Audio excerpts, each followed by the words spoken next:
if you want to drink, but never sit down. Someone who has it to it for us. Acts 1:8.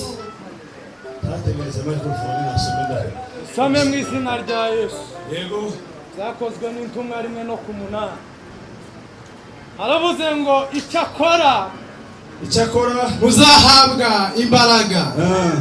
Umwuka wera nabamanukira. Yego yego.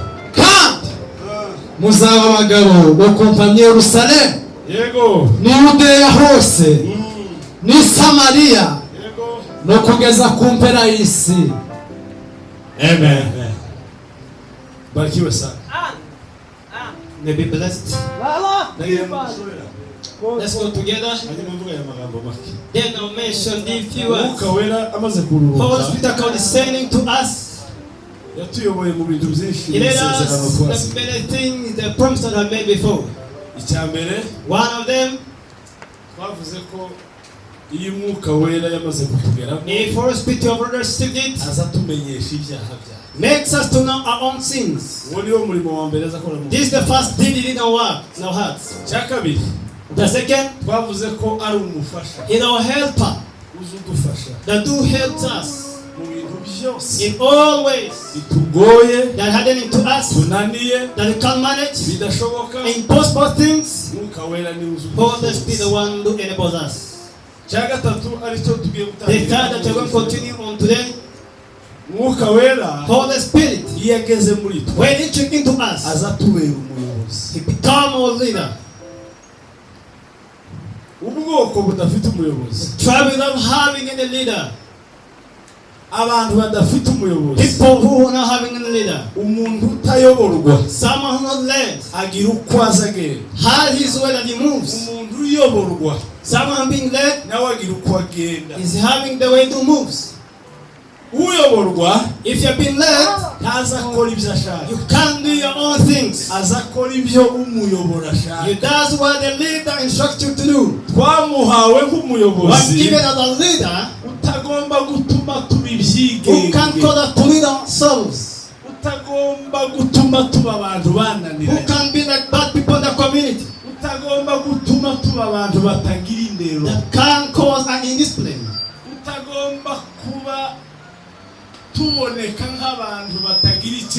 can't cause us to have any direction, because I've been given as a leader that can lead us in all truth, in all good things, that can show us what to do and what we are supposed not to do. 8:14 Romans. Those who are led by the Holy Spirit, all of them. Hallelujah. Amen. Those who are led by the Spirit of God, all of them. All that He led, they are called children of God. Those who never led, they are not children of God. Do you know? Are you really being led by the Holy Spirit? Is the Holy Spirit being your leader in your life? Hallelujah! Did you accept the Holy Spirit to lead you unto the Lord? Do you allow Him to lead you? Does He really lead you? Does He really lead you? abakecuru biwacu the women of village, there's a way to see someone being danced bad in the community. No way can do for you. But I say, surely, how do you see this? Does it not move along? Do you really move along? It means the elders have got surprised to that extent. This child is not led by himself. How does that thing that instructs him? If a believer, hallelujah, amen, that can't accept to be led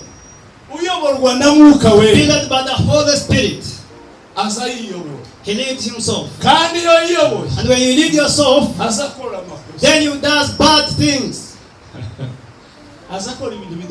You does bad things to the community.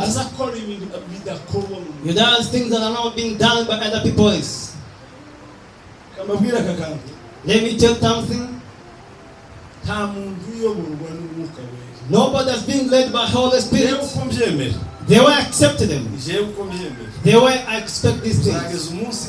To the day of my last breath, that's what man says. I will not pray for that request anymore. Holy Spirit can't lead me. That make rejoice to the gathering. Then show me where I should pass and not where to should pass. Then after in the morning, they found a bad root being brought by me. Let it shut down. Let it go away. Let it have an way to pass through. How can I tell the Holy Spirit to lead me? Then any other bad root that enter the leadership of the Holy Spirit, those who are led by the Holy Spirit, all of them. John 16:13. The true Spirit when it comes shall lead in the true.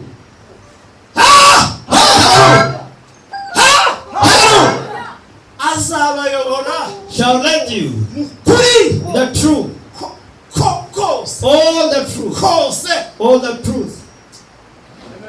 Hallelujah.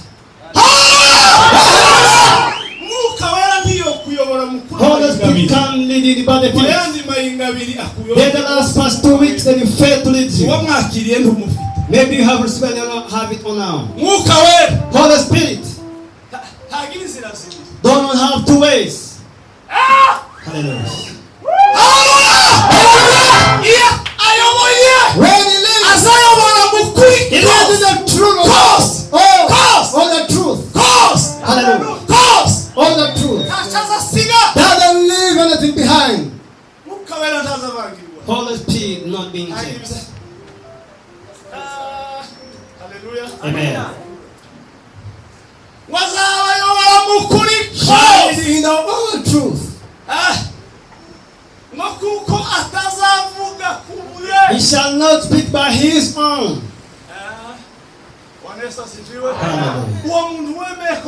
That person accept the Holy Spirit. You can't speak on your own. Instead, you speak what the Holy Spirit instructs you to do. If you do bad things, it is not the Spirit from God. It's not from God. The word of God. It's not from God. The Spirit that tells always to bring quarrels among people, to bring divisions among people. No, that is not the Holy Spirit. You have not accepted the Holy Spirit to lead you, but the Holy Spirit. Holy Spirit. I thought of them in the morning earlier. Amen. Amen. Hallelujah. Instead of bringing bad root in the church, instead of bringing bad root in the family, instead of bringing bad root in the community, I can just dance a small dance. A small dance. Small and bring divisions among people. I can dance the walk and take cash. But when I'm free in my heart, when my heart set free, without anything.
Holy Spirit took his power into each of their hearts. Not the power of carrying luggages. Not the usual power of fighting. Who gives powers? Not seen by the naked eyes. That's seen by the people having the eyes of the Holy Spirit. Maybe said about to do fight in our journey. Those in the spirit and the one in the flesh will have one battle. Theirs is the thing that can be seen. Paul wrote and said that we fight in the kings and the spirits. In the way the clouds on the skies, they can't be seen. The things of the Holy Spirit we fight with. The thing can't be seen. Paul wrote in the question and said, our funeral of fights is not like the human beings. It has powers that can get scrapped.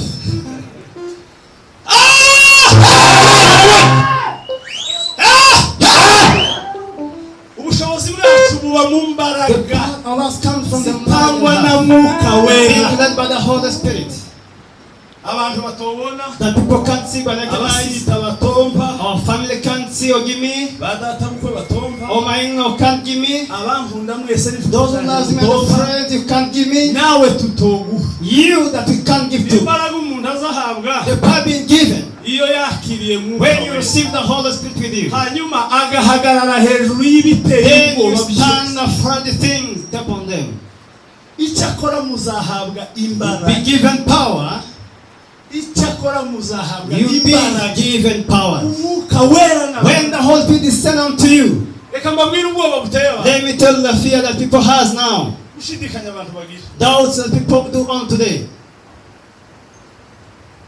ubundi Sometimes nari mbabwiye buriya buhamya bwa misi. I tell you the other witnesses of last fasting. ziriya mbaraga The other power. timunkunde ngungira imbaraga. Don't let me that I own powers. tazo mfite. I don't have any power with me. ni mwuka wera It's the ufite Holy muri Spirit njye. that has it within me.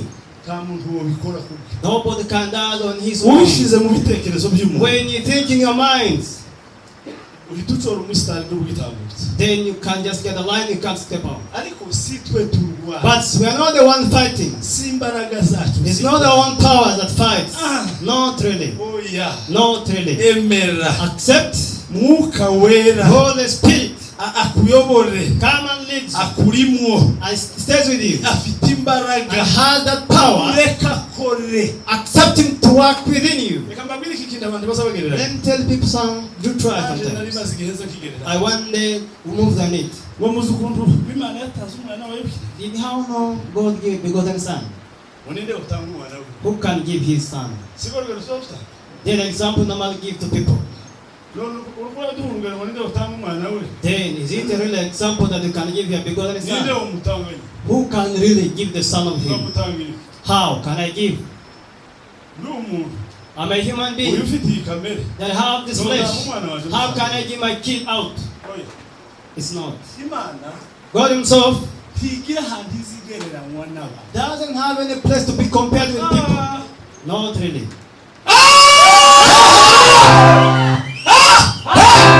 ntigira ahantu. It's not having any place. izigereranywa That's being n'abantu. compared with Oya, human beings. oya. No, no there. tugashukwe. Don't be lies. imana. God himself, imana yatanze umwana wawe. he gave his begotten son. How can you give a kid? How can you compare God with you? yotanga ibituye ku ijuru byose. Can give all things to heaven ni imana. because he's a real God. ibifite mu bushobozi. He had that power to give out. imana si umuntu. He's not a human being. niko biri ijambo ryawe That's what the rivuga. Bible says. ngo yicuze. To be to doubt. ngo si umwana w'umuntu. He's not a human being. ngo agire gute.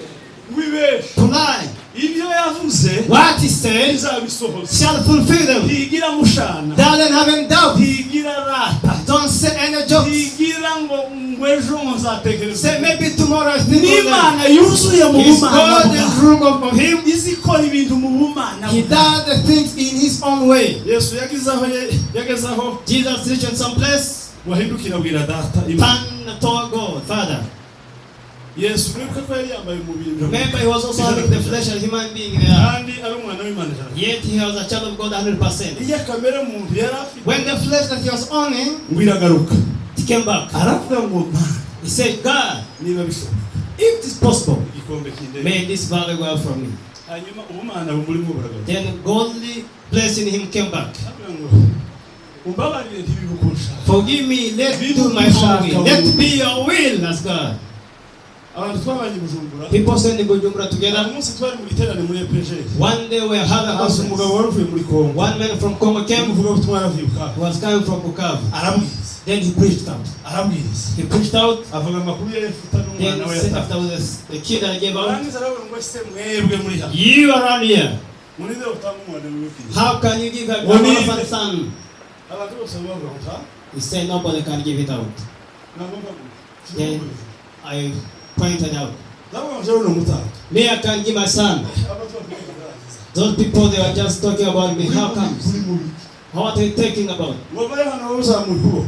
You who are That's present humble. and are in front of here. baragize ngo nibamuhe mikrofone. You can speak on the Right. microphone. ngo wewe utanga umwana wawe w'ikindi. You can give your orphan son. ngo ngaho nkubisobanurira. Explain them to me. ndamubwira ngo ni umutanga. I can give. igitangaza kikaba. Then things happens. mbese ngo kubera. How and why? How? ndamubwira ngo efuta.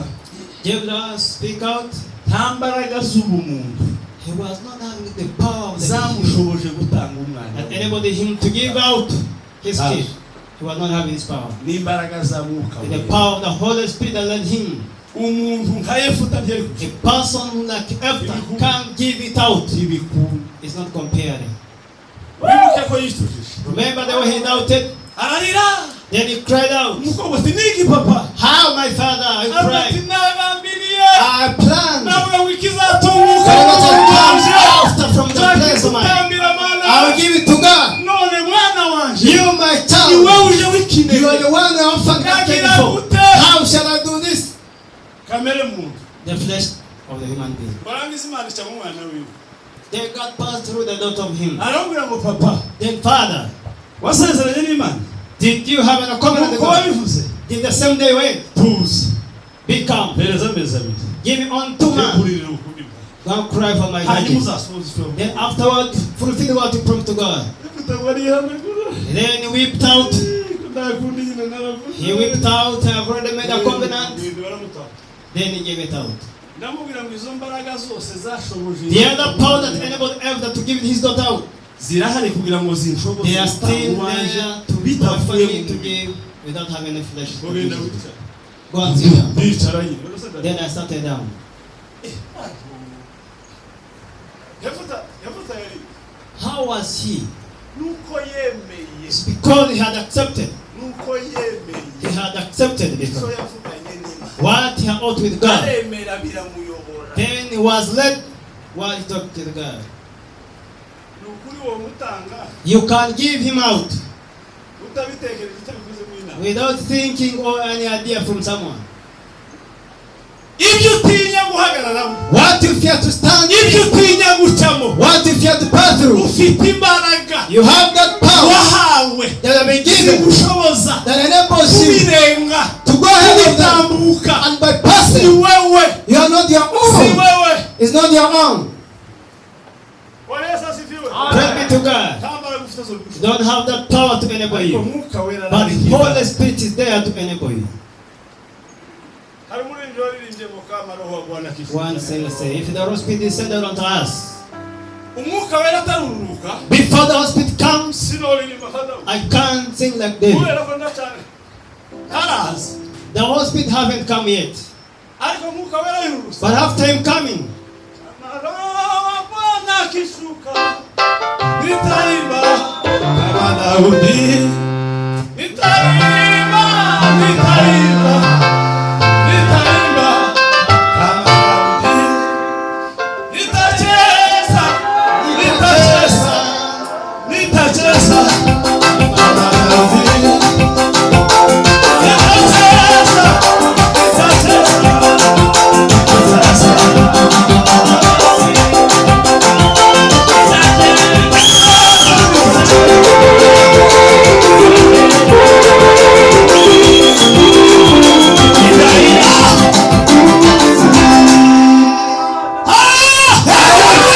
You can't do minus having the Holy Spirit with you. ariko mwuka naza But when the Spirit comes unto you, uzabikora kuko Daudi you shall yabivuze. dance as David did. Amen. Ukeneye umwuka wera nk'imbaraga You need the Holy Spirit's power kugira ngo agushoboze gukora ibyananira. to enable you difficult things that you can't manage. Gatanu, The fifth one, umwuka wera iyo yageze mu muntu that when he comes unto you, azatanga kwera imbuto. he gives you to bear fruits out. Azatanga kwera imbuto. He gives you to bear fruits of the Holy Spirit.